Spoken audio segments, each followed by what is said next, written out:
Good morning, members of Parliament, support staff, TV viewers, radio listeners, those following via social media and media members.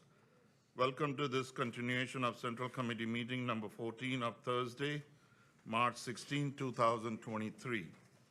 I would like to give a special welcome to the Minister of Education, Culture, Youth and Sports, Dr. Rudolph Samuel, and his support staff. We have established a quorum of 9 members. Please stand for a moment of silence.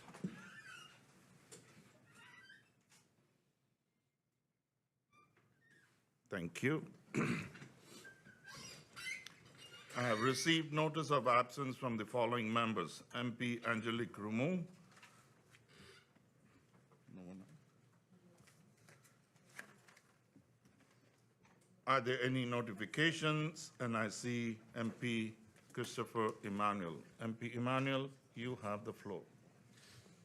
Thank you very much, Mr. Chairman, and good morning to everyone. Your person, the Honorable Minister and his support staff, my honorable colleagues, good morning to everyone and the people of Sint Maarten. Mr. Chairman, I have taken notice similar to what I said yesterday, and in reaction, it was said that the budget belongs to the people of Sint Maarten. And when members don't sign in regardless, it is taking bread out of the mouth of teachers, taking the bread out of the mouth of police officers, and that is what was said. But history has a funny way, Mr. Chairman, of repeating itself.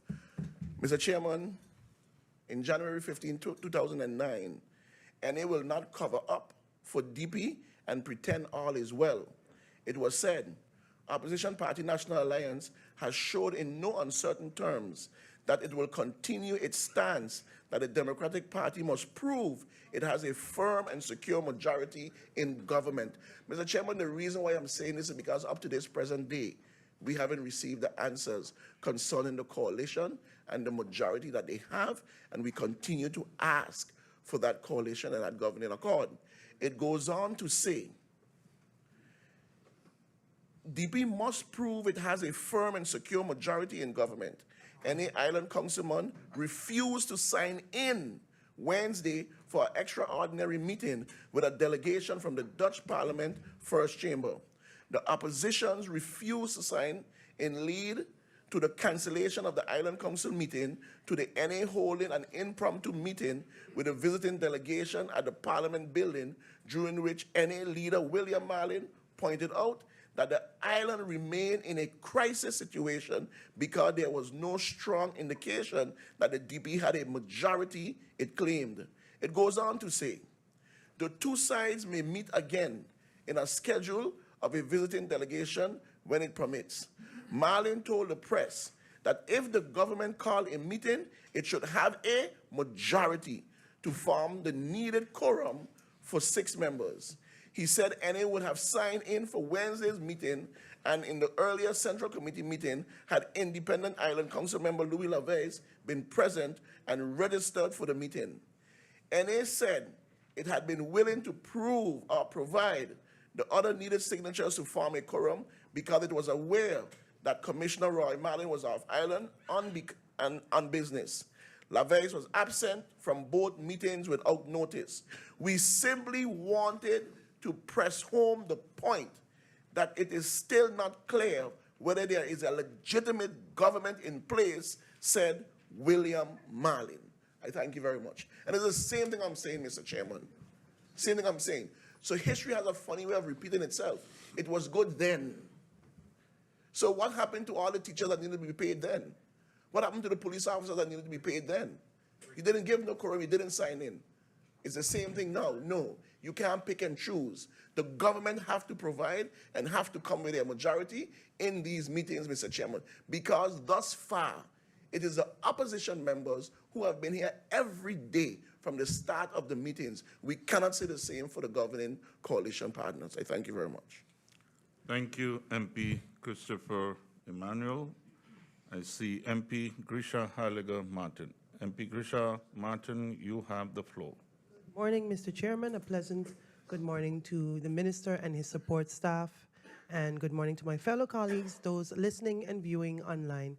Mr. Chairman, I would like to take this opportunity and notifications to congratulate the WIPM and the new PEP, the party that won 2 seats, PEP won 2 seats, and I think Whippen 3 in Sabre. I'd like to congratulate them on their election win. And also I would like to also congratulate the PLP, yep, Ms. Leerdam and Mr. Clyde Van Putten for their win as well in Statia. Congratulations to those in Statia, and especially Statia for making a strong point. Congratulations to you. And with that, Mr. Chairman, I'd like to yield the floor back to you. Thank you, MP Grisha Halliger Martin. I see MP Melissa Gums. MP Gums, you have the floor. Thank you, Mr. Chairman, and good morning to you, Rifir, my colleagues, and the Minister and his staff, and those joining us. I, too, would like to take the opportunity to congratulate those parties that participated in the elections on Statia and Sabre yesterday, and especially a hearty congratulations to the PEP party in Sabre as a brand new party capturing 2 seats in the election, especially to the leader, Saskia Matthew. Having watched their growth from coming onto the scene, it was a proud moment to witness it, as one of my friends also participated in his first election, and to the people of Statia as well with their results. So thank you, Mr. Chairman. That's all. Thank you, MP Melissa Gums. I see MP Sarah Westcott-Williams. MP Westcott-Williams, you have the floor. Thank you, Mr. Chairman, and a good morning. A good morning to you, a good morning to my colleagues, a good morning to the Minister and his support staff, those in the Tribune, a good morning to St. Maarten tuned in as we continue the debate and discussions on the draft budget 2023. Mr. Chairman, I join my colleagues in extending congratulations to the people of the Best Islands, Bonaire, Sabre and St. Eustatius, in particular our sister islands of Sabre and St. Eustatius, for the victory of the different parties at the polls yesterday. Congratulations to the parties and the persons who have won seats and will go on to represent their island as members of the Island Council, and from which an executive council will also be appointed. So congratulations to all, and congratulations with the results in the election. And in addition to that, of course, Mr. Chairman, there were also provincial elections in the Netherlands. And the outcome of those elections, I think, going forward, I think that as a country within the Dutch Kingdom, we need to keep our ears to the ground in terms of what the potential outcome of the elections could mean for the relationships in the kingdom, and where the priorities for these countries would be or not. It is a little too early to tell exactly, but clearly there is a political wind shift in the Netherlands, a clear one, and we need to be very cognizant of that as we continue to have discussions. And I therefore also believe that the matter of kingdom relations, the Charter of the Kingdom, a kingdom conference, which in my opinion on St. Maarten do not yet have the necessary urgency, that we got to make sure that these matters are put higher up on the priority list, and that actual steps are taken that we can deal with, one, the Kingdom Conference to happen sometime this year, during which it is our hope that a review of the Charter will be first on the agenda of the Kingdom Conference. So again, congratulations, Mr. Chairman, to our sister islands, and thank you for the opportunity. Thank you, MP Sarah Westcott-Williams. I see next person on the list is MP George Pantoflet. MP George, you have the floor. Thank you, Mr. Chairman. Good morning to the chair, my colleagues, Parliament, our Honorable Minister, Dr. Anders Rudolph Samuel, and his support staff, persons that are viewing. Mr. Chairman, I too want to congratulate the winning parties on the different islands that have contested the election. Peaceful and free, I'm sure, because I didn't see anything there saying that anything negative took place.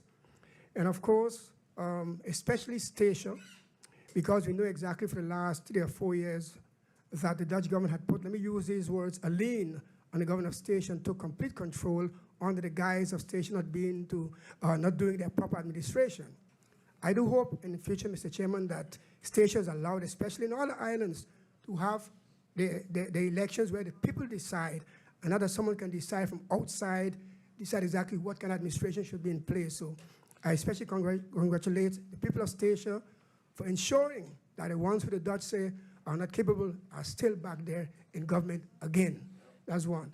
Also, Mr. Chairman, what is taking place in the kingdom of the Dutch, and I always say the kingdom, and it's Netherlands, the kingdom sometimes is us, you don't know when. And basically, the outcome shows us, Mr. Chairman, that it's important for us as Sint Maarten, especially to pursue the issue, not only discussing the charter, but of letting our people know that it's time to get out of their kingdom. It's not ours. Thank you, Mr. Chairman. Thank you, MP George. I don't see any other notifications.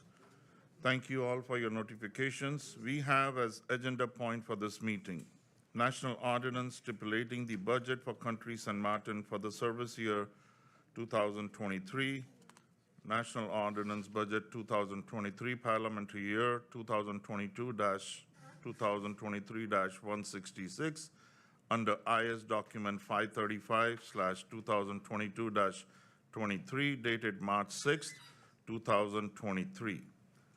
We go over to the agenda point. Parliament received the National Ordinance stipulating the budget of the country of the year for the year 2023 on March 6, 2023. All members have received a copy of the draft National Ordinance, a hard copy, digital link via email and on P Drive.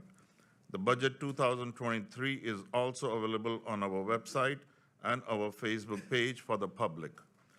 This Central Committee meeting commenced on Monday, March 13, 2023, in which each minister gave a presentation on the draft budget 2023 for their respective ministry. Members of Parliament were then given the opportunity to pose questions to the ministers. This morning, we have the last minister that needed to return to answer the questions posed by members of Parliament. Today, the meeting will continue with the answering of the questions by the Minister of Education, Culture, Youth, and Sports. Minister Samuel, you have the floor.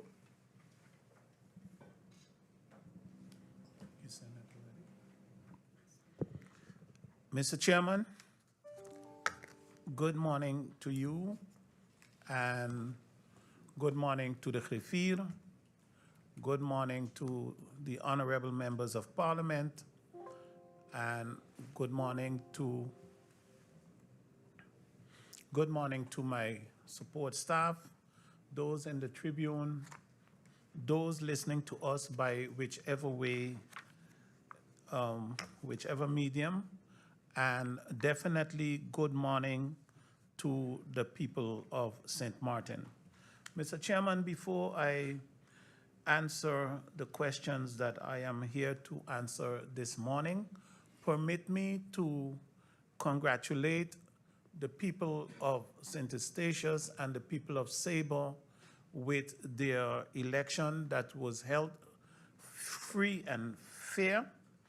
And Mr. Chairman, I would like to specially congratulate my friend, Clive van Putten, with the wonderful victory that he has been able to achieve. Mr. Chairman, we are in a kingdom, and we said that we are handling in a democracy. And this government of Statia was taken away from the people of Statia with accusations of not being able to administrate or whatsoever. And Mr. Chairman, after two elections, the same leader is back in the seat by the name of the Honorable Clive van Putten. We cannot continue in a kingdom on one side indicating that we are following a democracy and that everything is free and fair for others, but when an election takes place and the people choose their representative, that representative can be put aside. So I do hope that the entire government of Statia be given back to the people of Statia as soon as possible. And again, I congratulate my friend Clyde von Putten, and I wish him all the strength together with the people of Statia to move forward. I thank you.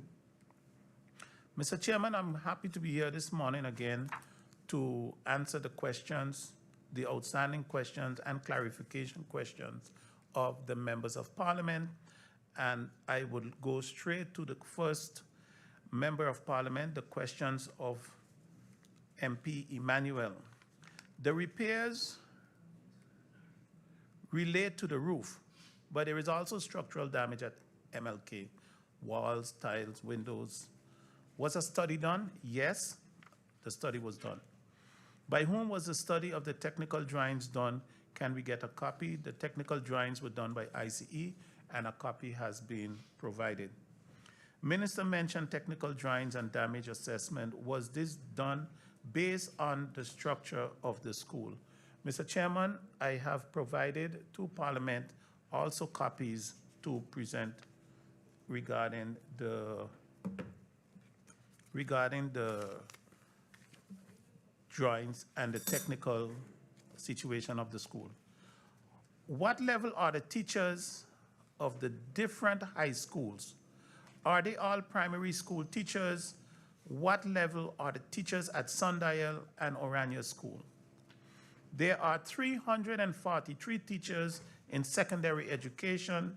Breakdown of teachers' qualifications in secondary education is given to the members of Parliament in the answers. Doctorate 3, Masters 44, Doctorandus 2, Bachelor's degree 150, Associate degree 2, Teacher's certification 30, Diploma 33, MBO Eerste Graads 15, MBO A Tweede Graads 48, LO Acte Derde Graads 201, license, I know the name. Licentat 2, HBO 3, MBO 1, and other 42. Orania School, there are 21 at Orania School. The breakdown of teachers' qualification at Orania School: bachelor's degree 12, master's 3, teacher's certification / diploma 1, hoofdacte fully qualified 1, onderwijzeres 2, and kleuterlijsters 2. At Sundial School, 24 teachers total. The breakdown of qualifications: bachelor's degree 11, master's 3, teacher's certification 2, eerste graads 2, tweede graads 3, MBO 2, and SBO 1. How many teachers have you recruited in the 2-3 years that you are in the ministry position? How many in St. Maarten Vocational Training School? If none, why not? The recruitment of the various schools were 13, which include 3 teachers, assistants, and there are no, well, it says here, no special education teachers, but you do not have a special education teacher,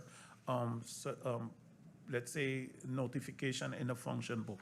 So that's why according to your question, I put it down, but that is not in the function book.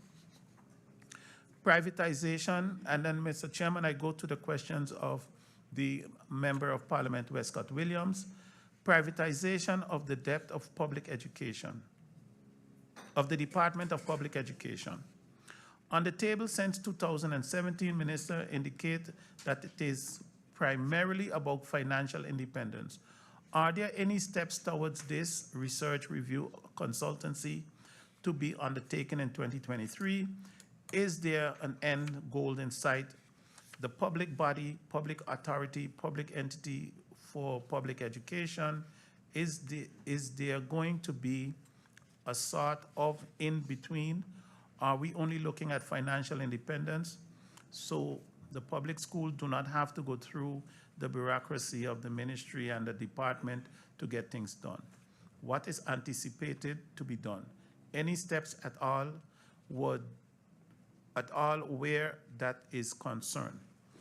Yes, there are steps, as I have indicated, and I can indicate to Parliament this morning that I did engage SOAB to advise on this process of the privatization. And while we are busy in that process, I have indicated to Parliament that for the minister, while we are busy with the process, the financial independence of DPE is very crucial, even when you listen to the question, because the decisions to get things done fast usually have a financial consequence. And the more financially independent DPE is, even during the time that we are busy making it a different entity, that is crucial for the school. Community schools. MP quotes from the minister's response in 2022 budget. The budget cut had a major impact on the program initiatives.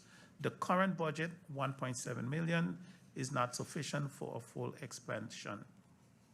Minister, can you give an overview of the status of all island-wide of the afternoon school programs, not only public schools?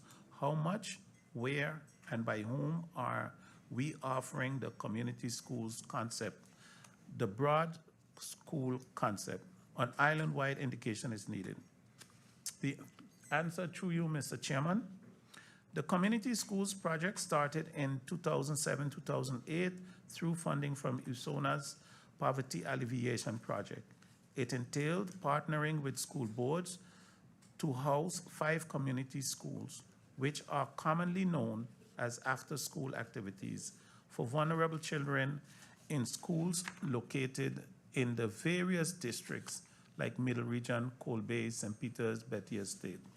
The following 5 foundations provides the community schools concept, and they are all mentioned in the table given.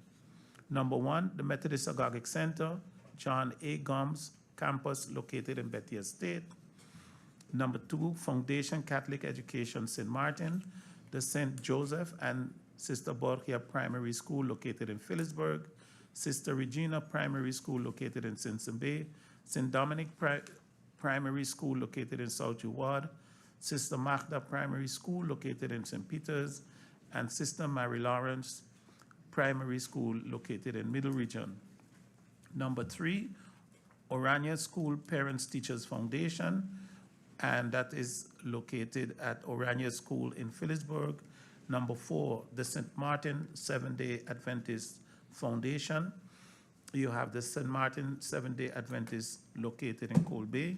And number 5, Stichting Protestant Christelijk Onderwijs, the Helmi Schneiders campus located in St. Peters, and the Asha Stevens campus located in Cahill.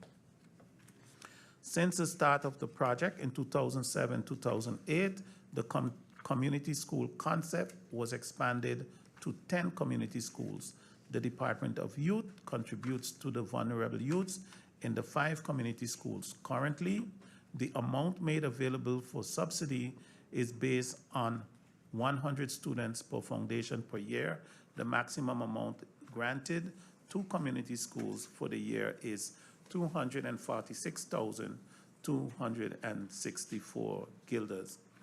Mr. Chairman, this brings me to the questions of the Member of Parliament, MP Duncan. Minister mentioned the creation of a school board for public schools, and that discussion are ongoing.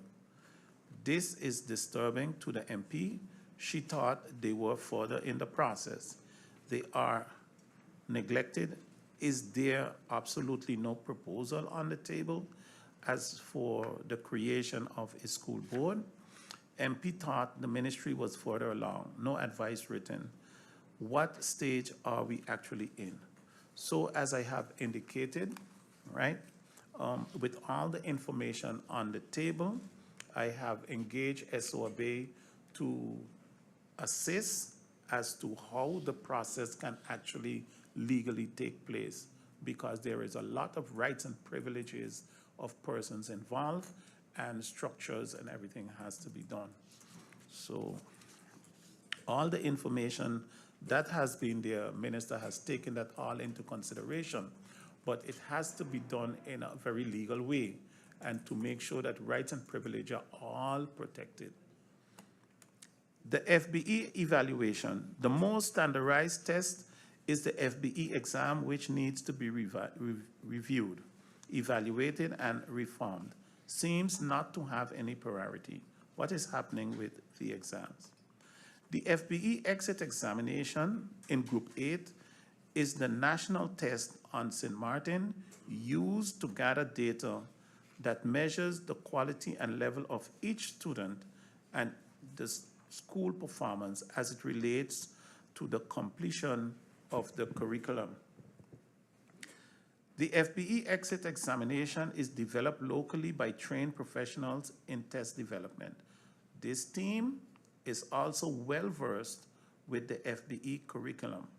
Its contents and is active in FBE education. Each test item is pre-screened by a renowned organization specialized in test development. All feedback received on the quality of the items is reviewed and adopted prior to establishing the first test paper. The results of the exams, as well as the validity and reliability of the exams, are carried out in detail after each exam sitting.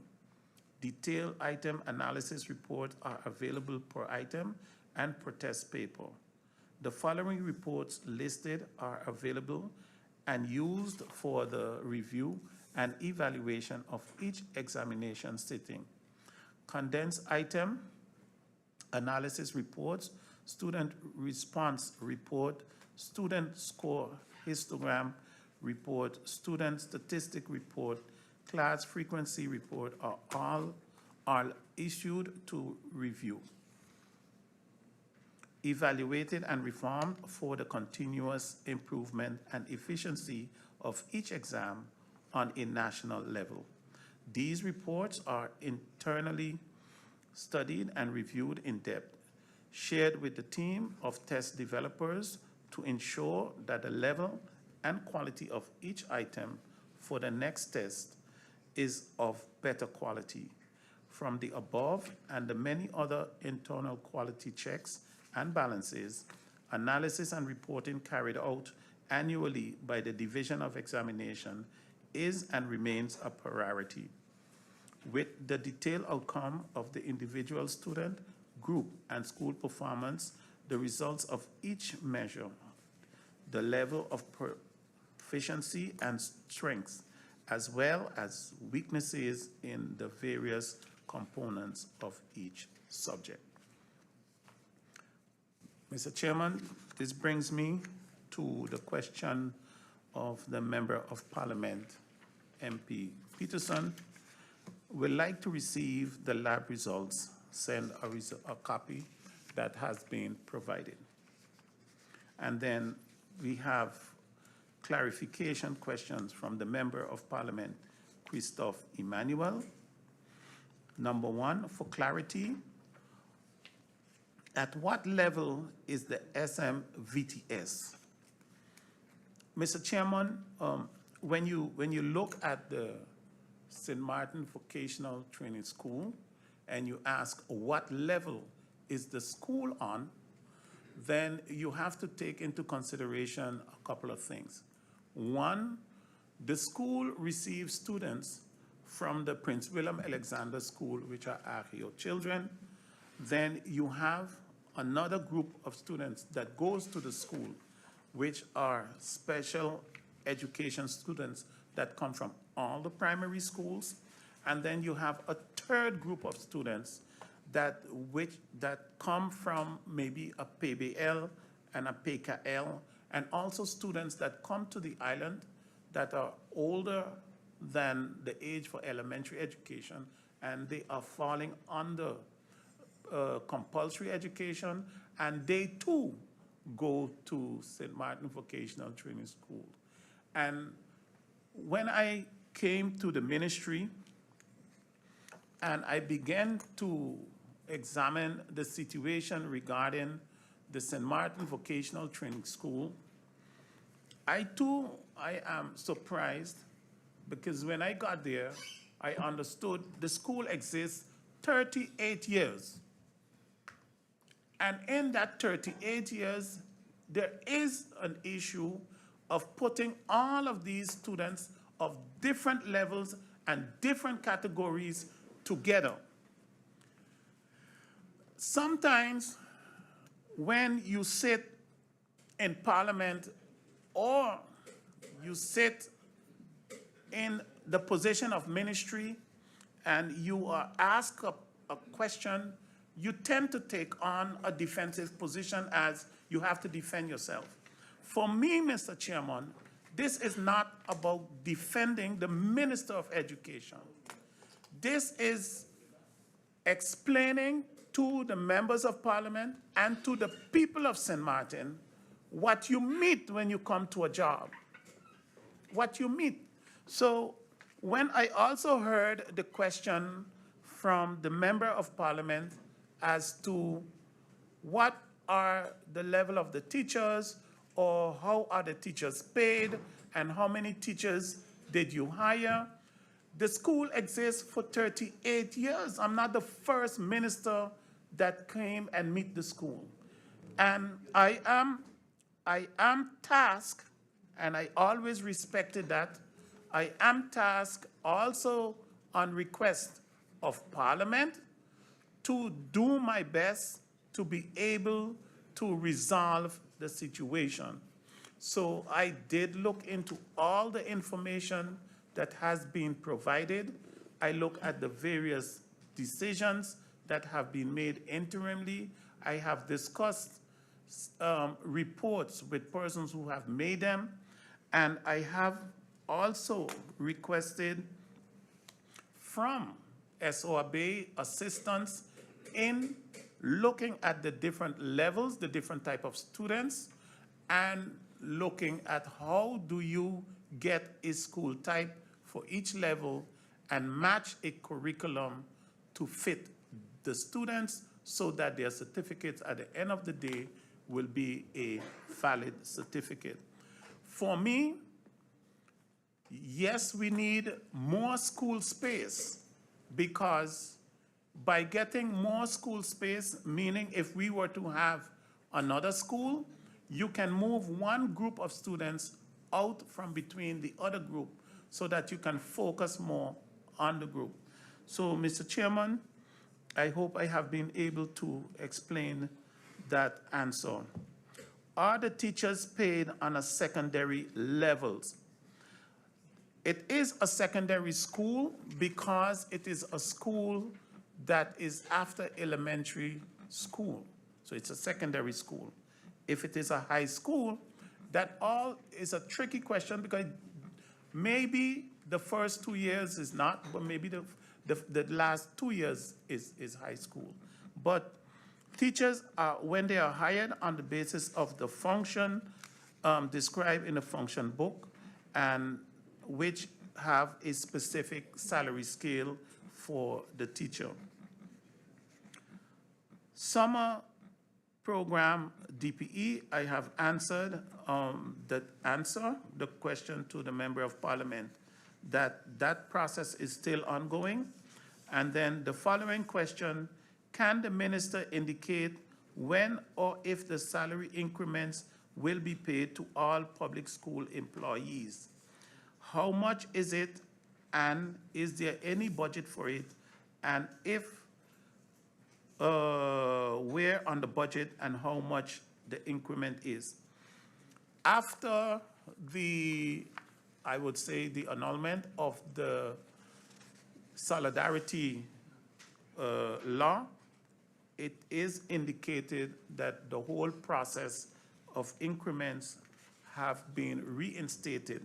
Now, for the year 2024, I believe that will be the year in which the increments will be paid out, and so you might not see them in the budget of 2023. The minister said that SMVTS is a secondary school. I just explained that. And then I come to the questions of Member of Parliament Solange Duncan. Students can follow their debts from the portal. Is there a policy that further outlines Article 21, how it should be executed? From 2019, all study financing recipients can track and monitor payments via the study financing portal.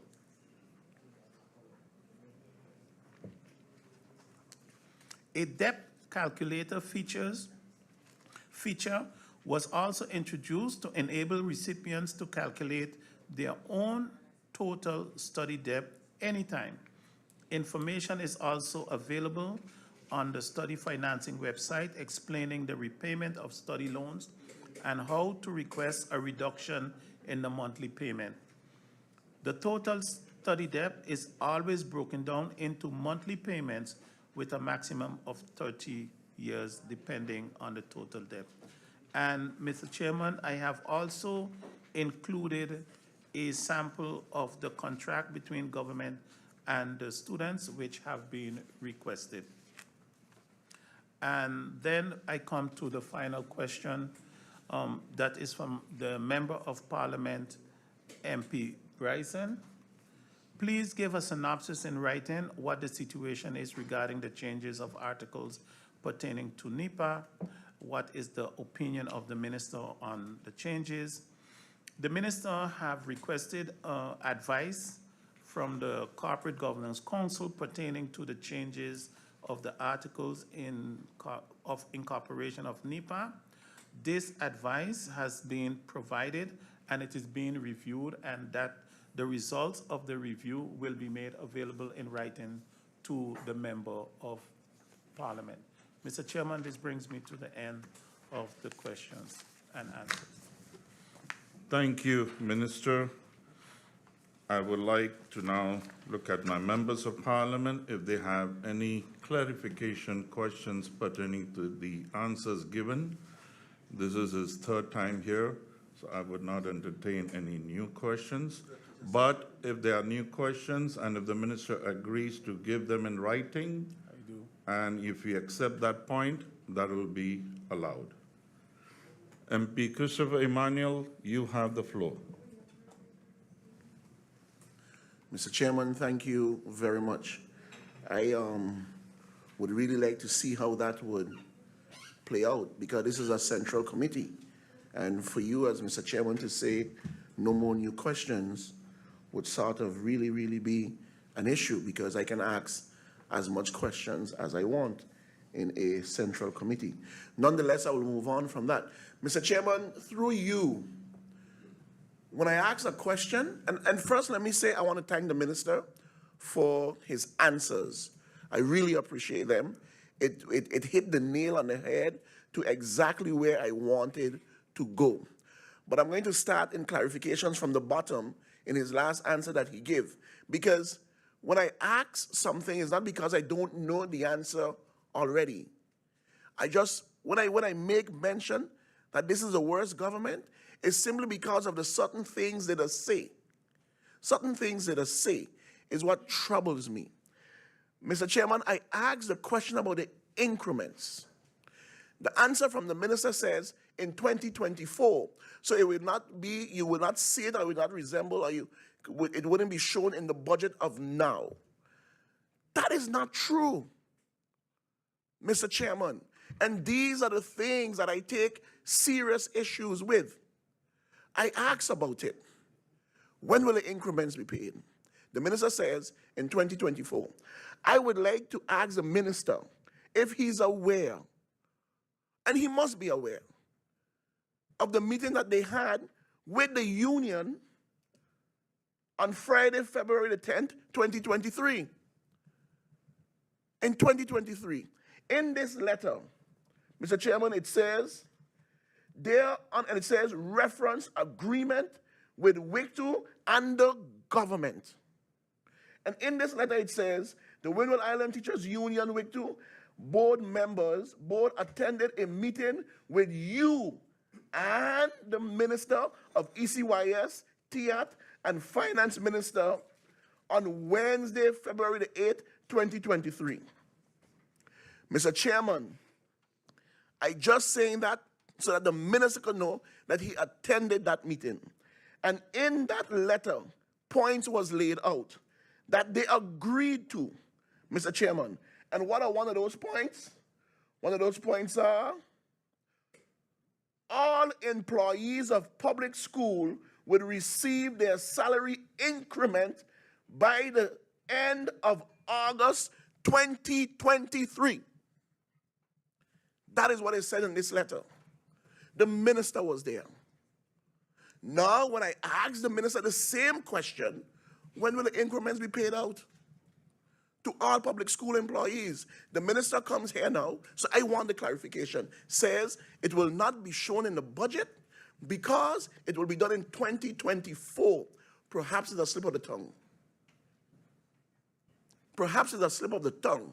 So I would give the minister the opportunity to clarify that, because he sat with the unions. And in that meeting on the 8th, he was present, the Minister of TIAT was present, the Minister of Finance was present, and the Prime Minister was present. And they laid out the points.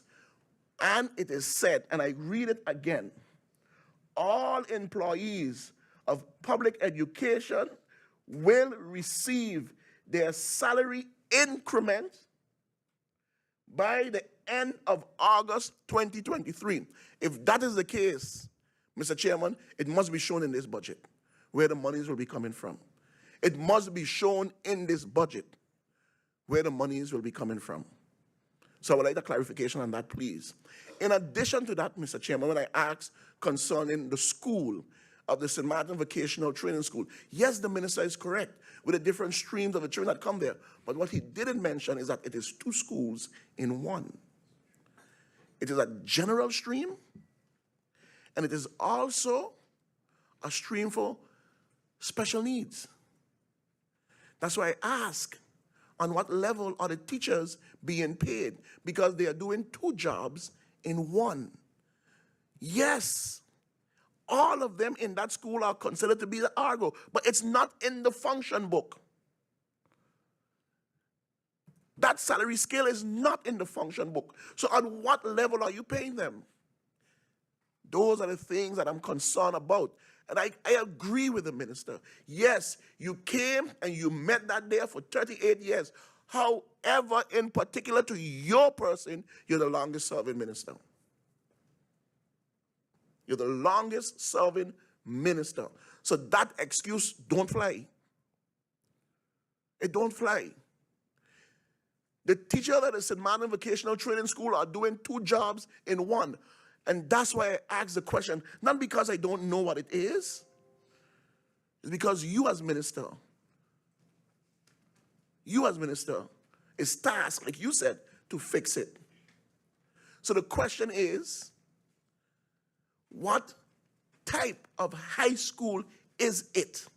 Because they are not paid on the VSBO level like Sundial and PSVE. They are not.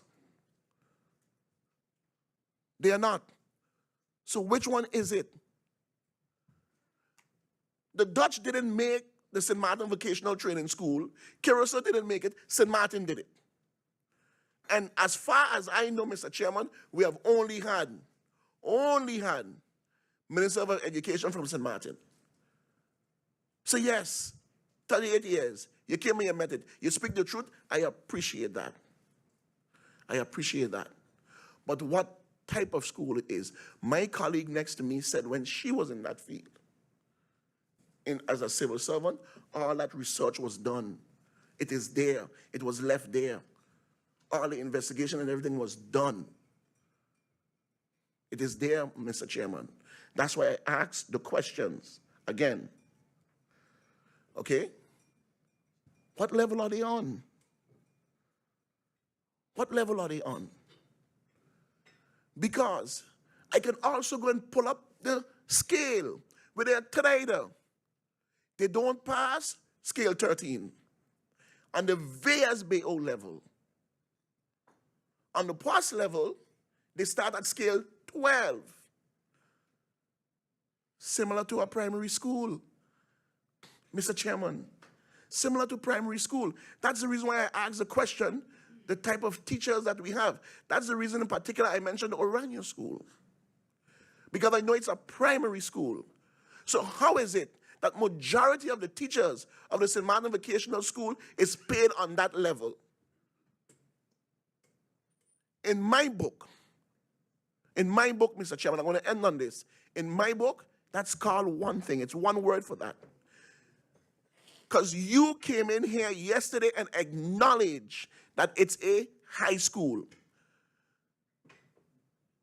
You said it here yesterday. It's a secondary school, which is a high school. We don't have the different streams, Mr. Chairman, like what they have in the United States, like junior high and this. We don't have that here. So you're either a high school or you're not. And if you have Sundial on a VSBO level, and if you have PSVE on a VSBO level, then what level is St. Maarten Vocational Training School? And if they're not on the same level, and they're not be paying on the same level, in my books, that is called discrimination. That's what it is. And there's no one else to blame but us. But bigger than that, there's no one else to blame right now but the Minister of Education. Mr. Chairman, don't walk in here, friend or friend not, and say things hoping that we don't know. We smart too. We smart too. Okay? Don't pull no wool over my face. I asked the question and give me the answer as it is. Yes, I appreciate the research and the work that you went and do. But you was in the meeting. You were in the meeting. I have all the skills, Mr. Chairman. I have it.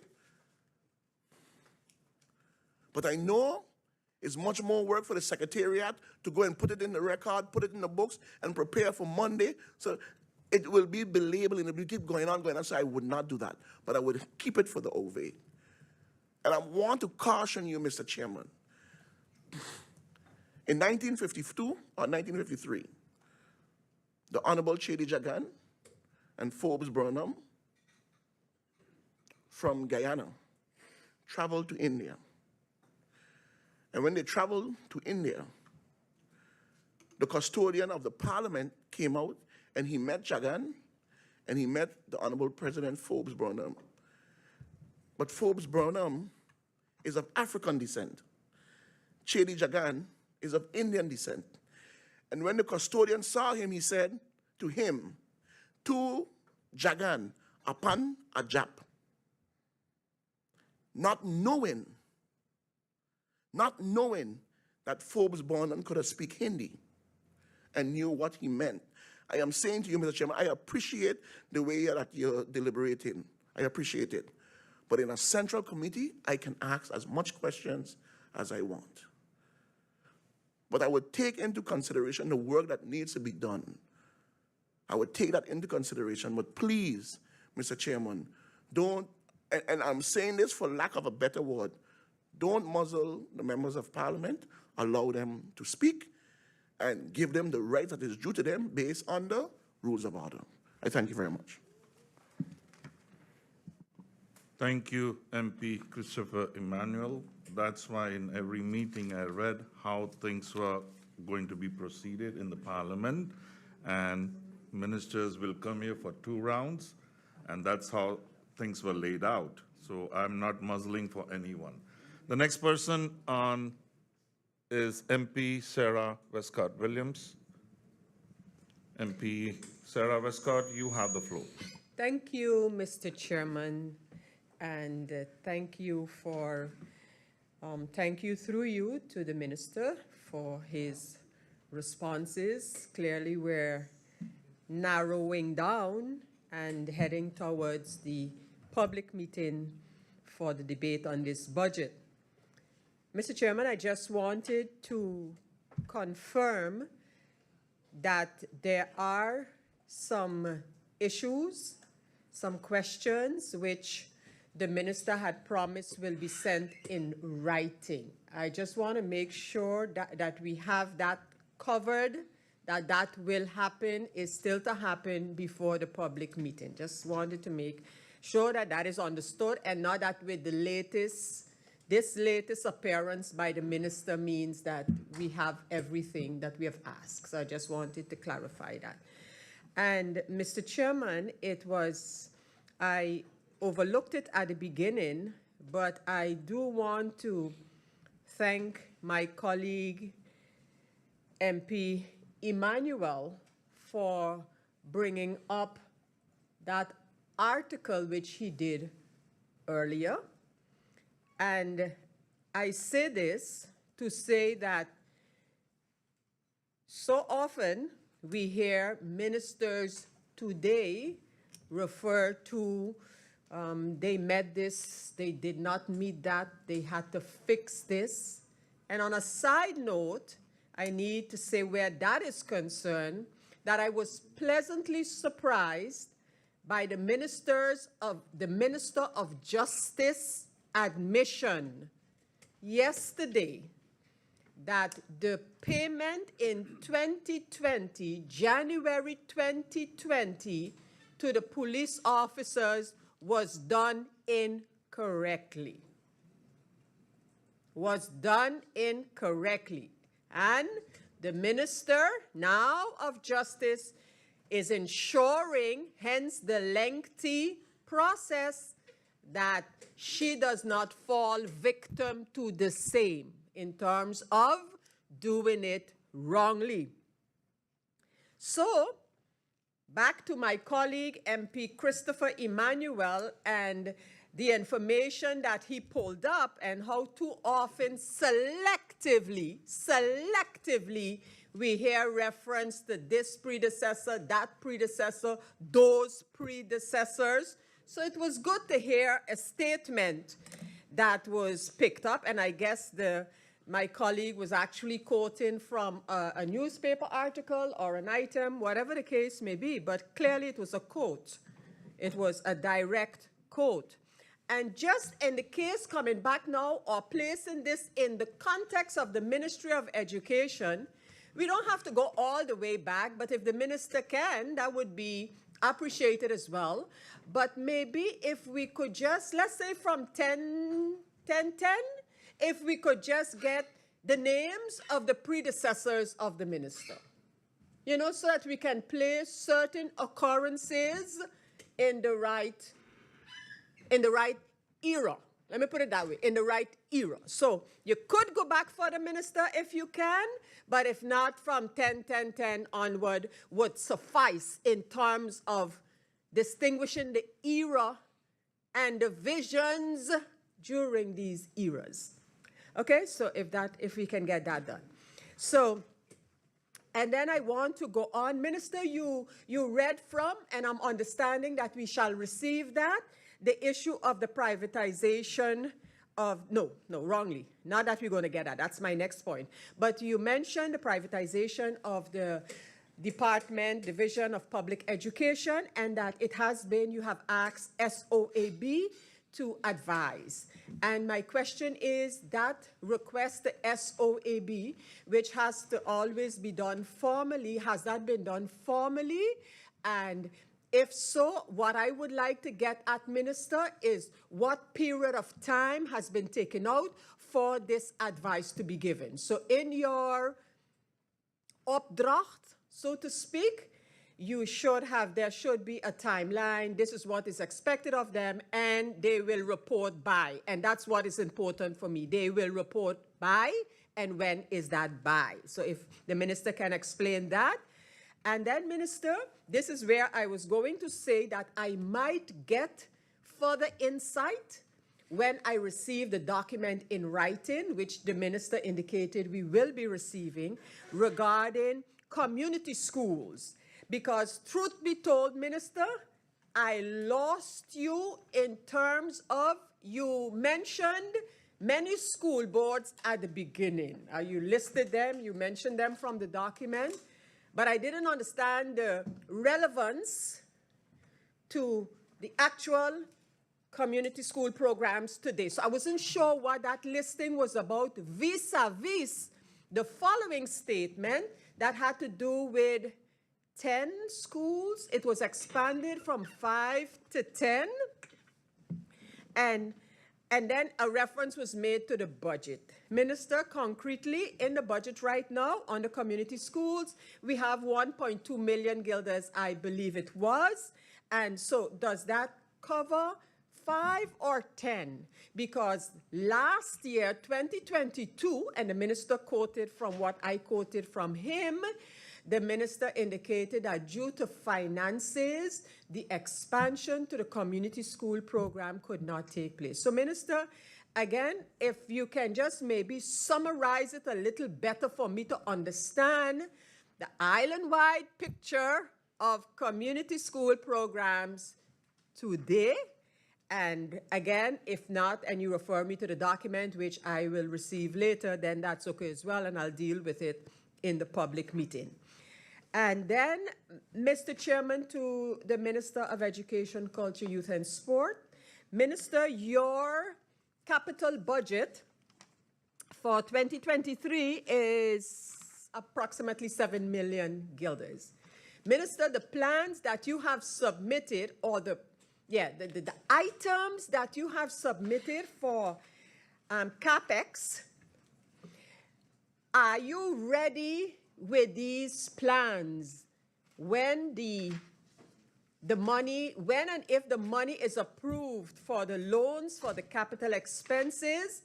Are you ready with your plans, Minister, to push? Are you ready, Minister, to push immediately upon receiving approval that the loan for capital expenses can be had? Are you ready to push the plan for the expansion and rebuilding of the John Lamini Center? Are you ready? Are the plans there for the 2 million? Minister, I see you put the cultural center for 2024 in your capital budget. But again there, are you ready, Minister? Because otherwise what's going to happen under the capital budget, those plans which can get the approval for submission for a loan, the most ready ones are the ones that are going to be pushed. So my question very specifically to you, Minister, are you ready with your plans and projects for the capital expenses? Are you ready for the John Lamini? Are you ready for the sports facilities? Are you ready for the Prince William Alexander School? And are you ready for the Phillipsburg Cultural Center, which is budgeted as a capital expense, a capital project rather, for 2024? So if you could tell me how ready you are with your projects so that when the green light is given for the loan for the capital budget, that your projects, Minister, are in the running. So, Mr. Chairman, those are my questions. Thank you. Thank you, MP Sarah Westcott-Williams. I don't see any further speakers. So to conclude, all the MPs have agreed to receive the answers in writing. And as a reminder to the government to send all the pending answers. The deadline was today, so please work on that. Thank you, members of parliament. Thank you, Minister of Education, Culture, Youth and Sports. Ladies and gentlemen, Minister, you want? Yes, Minister, you have the floor. Mr. Chairman, if you can give me 5 minutes to see if I can clarify something before I leave here. And so you want a 5 minutes adjournment? Yeah, please. The meeting adjourned for 5 minutes. Meeting adjourned.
Welcome back.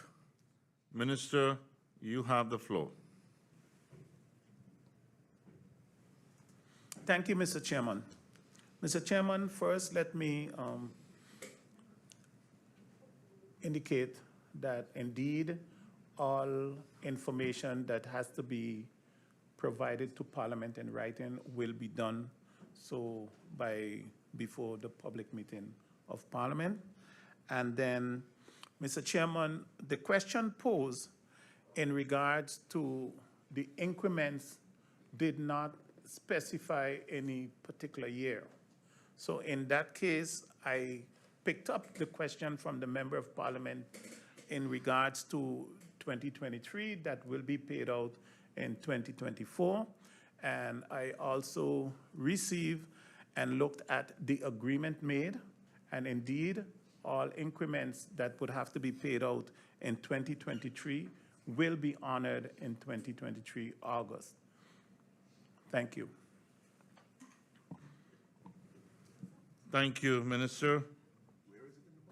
Thank you, members of Parliament. Ladies and gentlemen, we have come to the end of this meeting. The Parliament of St. Maarten will be preparing the final report to send to the Government of St. Maarten. The Parliament will then await the note following the final report. When that is received, the public meeting will be scheduled for next week to handle the draft budget of 2023 for St. Maarten. I thank you all for your participation, and I hereby close this Central Committee meeting.